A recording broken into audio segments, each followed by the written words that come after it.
My name is Alex Turner, and I live for the thrill of speed. Racing cars have been my passion since I was a kid. The roar of the engine, the rush of adrenaline, the blurred scenery, all of it makes me feel truly alive. But one night, everything changed.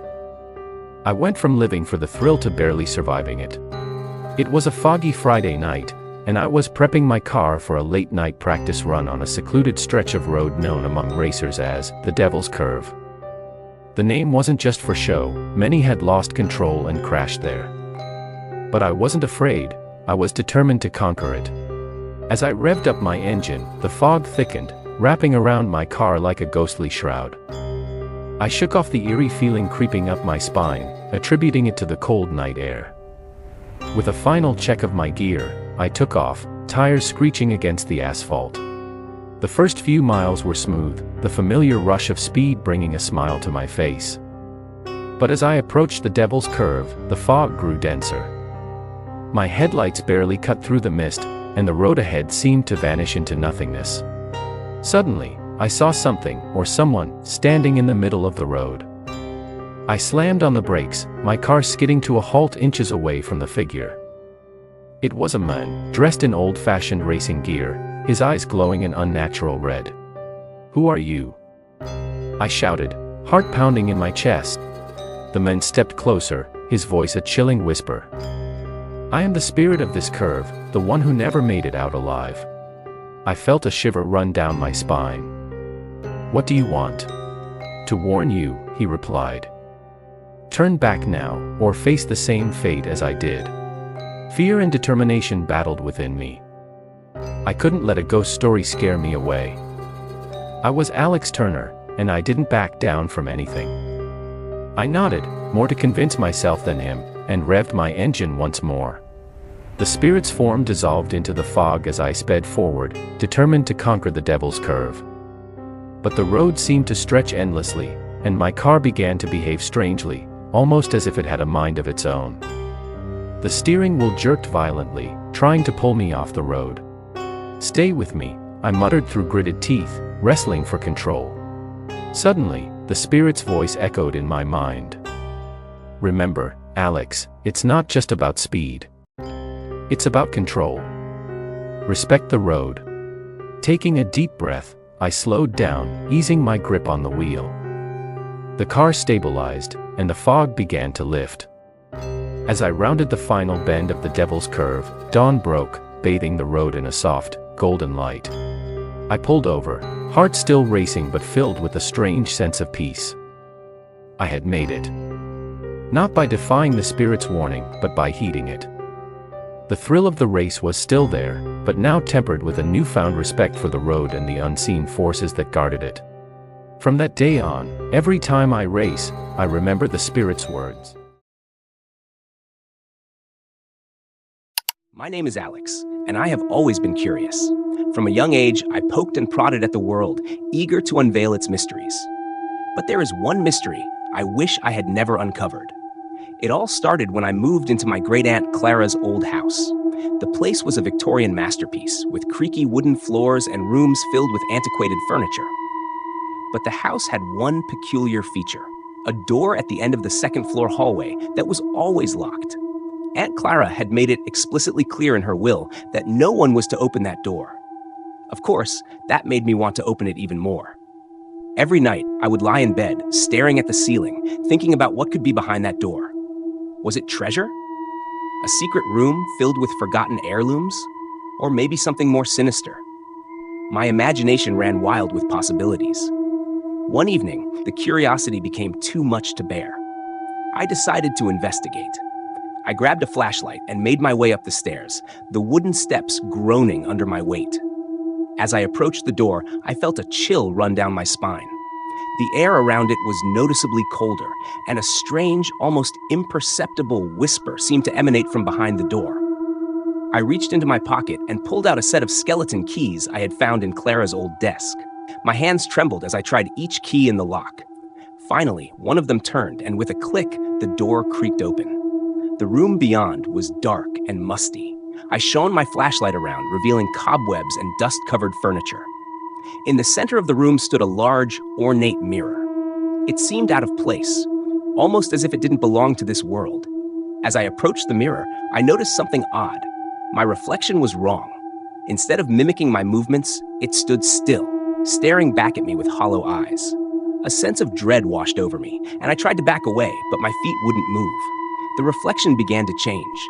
Its face contorted into a twisted grin, and its eyes grew darker and more malevolent. Then it spoke. "You shouldn't have opened the door, Alex." I felt a cold hand on my shoulder, and I turned to see a figure standing behind me. It was Aunt Clara, but she looked different. Her face was gaunt, her skin pale, and her eyes were the same hollow voids as my reflection. "You've let it out," she whispered, her voice echoing around the room. Suddenly, the mirror shattered, and a gust of icy wind filled the room. The darkness seemed to come alive, swirling around me, suffocating me. I tried to scream, but no sound came out. The last thing I remember is Aunt Clara's voice, cold and unforgiving. "Now, you are trapped, forever." When I woke up, I was no longer in the room. I was in the mirror, staring out at the world through a veil of glass. The house was different, abandoned, and decayed. Years had passed, and I was a prisoner in my own curiosity.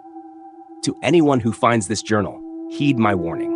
There are some doors that should never be opened, some mysteries that should remain unsolved. If you value your sanity, leave this place and never look back. As for me, I am trapped in the reflection, waiting for the next curious soul to release me. My name is Ethan Wright, and I have always been a skeptic. Ghosts, spirits, the supernatural, they were nothing more than stories to me, until the night I found myself face to face with the unexplainable. It was late October, and I had been hired to renovate an old Victorian mansion on the outskirts of town. The house, known locally as the Whispering Manor, had been abandoned for decades. Despite its eerie reputation, I saw it as nothing more than an opportunity to restore a beautiful piece of architecture and make a decent profit. As I walked through the grand, decaying halls on my first day, I couldn't help but marvel at the intricate woodwork and stained glass windows, dulled by years of neglect.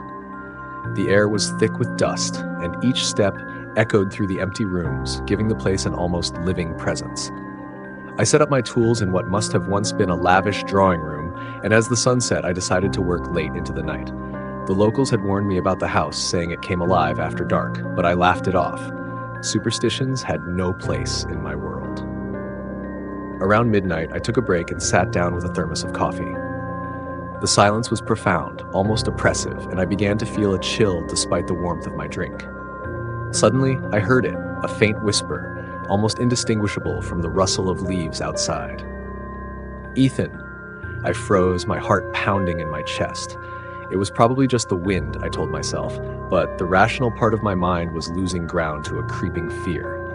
I stood up and walked towards the source of the sound, flashlight in hand, the beam cutting through the thick darkness. "Ethan." The whisper was louder now, unmistakable. It seemed to come from the basement, a place I had avoided earlier due to its ominous appearance. Swallowing my fear, I descended the creaking stairs, each step a testament to my determination, or perhaps my foolishness. The basement was a cavernous space filled with old furniture covered in white sheets. The air was damp and cold, and the smell of mildew was overpowering. As I scanned the room with my flashlight, I noticed an old mirror leaning against the far wall. It was cracked and filthy, but something about it drew me in. "Ethan, help me." The voice was clear now, coming from the mirror itself. I approached it cautiously, my reflection distorted by the cracks. Suddenly, the temperature dropped, and I could see my breath forming clouds in the air. My reflection's eyes turned black, and a cold, clammy hand reached out from the mirror, grabbing my wrist. I tried to pull away, but the grip was too strong. The hand pulled me closer, and I felt a force trying to drag me into the mirror. My mind raced, panic overtaking reason. Summoning all my strength, I yanked my arm free and stumbled back, crashing into an old table. The mirror fell, shattering into pieces on the floor. For a moment, everything was silent. Then the whispers returned, louder and more insistent, filling the room with a cacophony of voices. I ran up the stairs, my heart pounding, and fled the house, not stopping until I was outside, gasping for air. I never went back to Whispering Manor. The project was abandoned, and the house still stands, a testament to the unknown. I don't know what I encountered that night, but I can no longer deny the existence of things beyond our understanding. My name is Ethan Wright, and this is my story. A story of skepticism shattered by the unexplainable, and of a haunting that still lingers in the darkest corners of my mind.